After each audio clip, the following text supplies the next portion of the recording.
अगर आप GST number नहीं लेना चाहते और बिना जीएसटी का करंट अकाउंट ओपन करना चाहते तो ये कैसे कर सकते हैं? इसके लिए बहुत ही सिंपल तरीका है। मैंने बैंक के ऑफिशियल हायर ऑफिशियल से जब बात किया तो पता चला कि अगर आपके पास जीएसटी नंबर नहीं है और इसके बावजूद आप अपने बिजनेस के नाम पे अपने नाम पे अगर करंट अकाउंट ओपन करना चाहते हैं तब तो बहुत ही आसान है। आप अपना पैन नंबर दीजिए, आपका करंट अकाउंट ओपन हो जाएगा। बाकी सारे डॉक्यूमेंट वहां पे जीएसटी की जरूरत नहीं होती। लेकिन अगर आपके पास कोई प्रोप्राइटरशिप फर्म है, बिजनेस है और उस बिजनेस के नाम पे आप रजिस्ट्रेशन कराना चाहते हैं, उस बिजनेस के नाम पे करंट अकाउंट ओपन करना चाहते हैं, तो ऐसे कंडीशन में आपको जीएसटी नंबर की डिमांड लोकल ब्रांच में लोकल स्टाफ आपसे जरूर करेगा। अगर आप कहेंगे कि मेरे पास जीएसटी नंबर नहीं है तो वो बोलेंगे ये पॉसिबल नहीं है, आपका करंट अकाउंट ओपन नहीं होगा।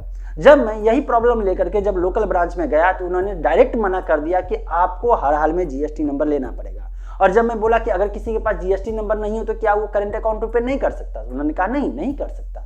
फिर मैं उसी बैंक के हायर ऑफिशियल से बात किया। जब मैं हायर ऑफिशियल को मेल डाला, मेल के बाद उधर से रिवर्स में मुझे उसका कॉन्टैक्ट नंबर आता है, मेरा भी कॉन्टैक्ट नंबर मांगा जाता है। और जब मैं उनसे बात किया तो पता चला कि यार आप तो बिना जीएसटी का भी करंट अकाउंट ओपन कर सकते हैं, वो भी अपने बिजनेस प्रोप्राइटरशिप फर्म के नाम पे कर सकते हैं बहुत ही आसानी से। और फिर मैंने सोचा ये वीडियो आप लोगों के पास भी लाया जाए, आप लोगों को पता चले कि अगर आप जीएसटी के झंझट में नहीं पड़ना चाहते या किसी भी कारणवश आपको जीएसटी की जरूरत फिलहाल नहीं है और आप अपने बिजनेस के नाम पे करंट अकाउंट ओपन करना चाहते हैं तो जीएसटी वाला सर्टिफिकेट की जरूरत नहीं है, रजिस्ट्रेशन की जरूरत नहीं। दूसरे सर्टिफिकेट आप प्रोवाइड करा दीजिए और आपका काम बन जाएगा। दूसरे सर्टिफिकेट में कौन सा सर्टिफिकेट एक्सेप्टेड होगा या कौन सा वहां पे आपको मान्य होगा डॉक्यूमेंट के रूप में, तो मैंने उनसे जब पूछा तो उन्होंने बताया कि आप लोग जिस भी स्टेट से बिलोंग कर रहे हैं, ये वीडियो देख रहे हैं, चाहे बिहार से हो, चाहे यूपी से हो, चाहे दूसरे स्टेट से आप बिलोंग कर रहे हो, उस स्टेट का शॉप एंड एस्टेब्लिशमेंट एक्ट के तहत जो रजिस्ट्रेशन होता है, प्रोप्राइटरशिप का रजिस्ट्रेशन होता है, पुराने तरीके से जो होता था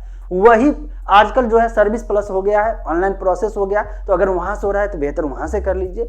और ये सर्टिफिकेट लेकर के मतलब शॉप एंड एस्टेब्लिशमेंट एक्ट वाला सर्टिफिकेट जो एस्टेब्लिशमेंट का प्रूफ देता है, ये लेके जाएंगे तो आपको जीएसटी की जरूरत नहीं है। वहां पे इसी से आपका करंट अकाउंट ओपन हो जाएगा। अगर फिर भी लोकल ब्रांच में कोई स्टाफ दिक्कत डाले तो उस बैंक में, जिस भी बैंक में करवाना चाहते हो, उसका हायर ऑफिशियल को मेल डालिएगा, क्योंकि वर्बल का जल्दी रिकॉर्ड नहीं रहता है लेकिन मेल का रिकॉर्ड रहता है, प्रूफ रहता है। अब आपके मन में एक सवाल आएगा, ये शॉप एंड एस्टेब्लिशमेंट एक्ट वाला जो सर्टिफिकेट है फॉर्म 3 है, इसकी जरूरत क्यों पड़ती है? तो बात ये है, जैसे आप अपने इंडिविजुअल नाम पे, अपने नाम पे अगर आप करंट अकाउंट ओपन करवाने जाते हैं या कोई भी अकाउंट ओपन करवाने जाते हैं तो ये आपका प्रूफ होता है। आपके पास अपना पैन नंबर तो है ही, और पैन नंबर के साथ साथ आप अपना आइडेंटिटी प्रूफ देते हैं। मतलब आपका इंडिविजुअल पहचान क्या है? आपका आधार नंबर या आधार कार्ड हो गया, आपकी पहचान है। आपका वोटर लिस्ट आपका पहचान है। आपका आवासीय प्रमाण पत्र आपका इंडिविजुअल का पहचान हो जाता है वहां पे।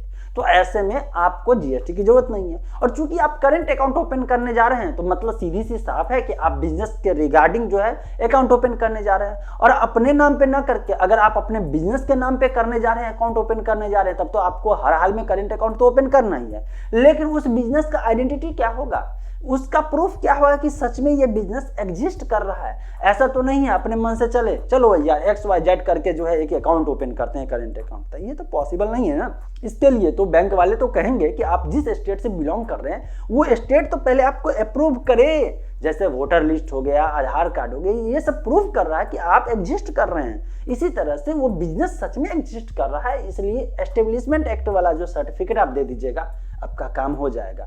दोस्तों ये इंफॉर्मेशन इतने काम का है। आजकल लोग ज्यादा प्रॉब्लम में ये रहते हैं कि उनको हर हाल में जीएसटी की जरूरत नहीं है, फिर भी जीएसटी रजिस्ट्रेशन लेना है। और किस लिए? क्योंकि उनको अपने प्रोप्राइटरशिप फर्म के नाम पे बिजनेस अकाउंट खोलना है, करंट अकाउंट खोलना है। तो लोगों के साथ शेयर करिए, उनकी जानकारी बढ़ाइए। वैसे एक बात बताइएगा, क्या कभी सोचे हैं कि उद्यम रजिस्ट्रेशन जो होता है वो एक्सेप्ट बैंक वाले करते हैं या नहीं?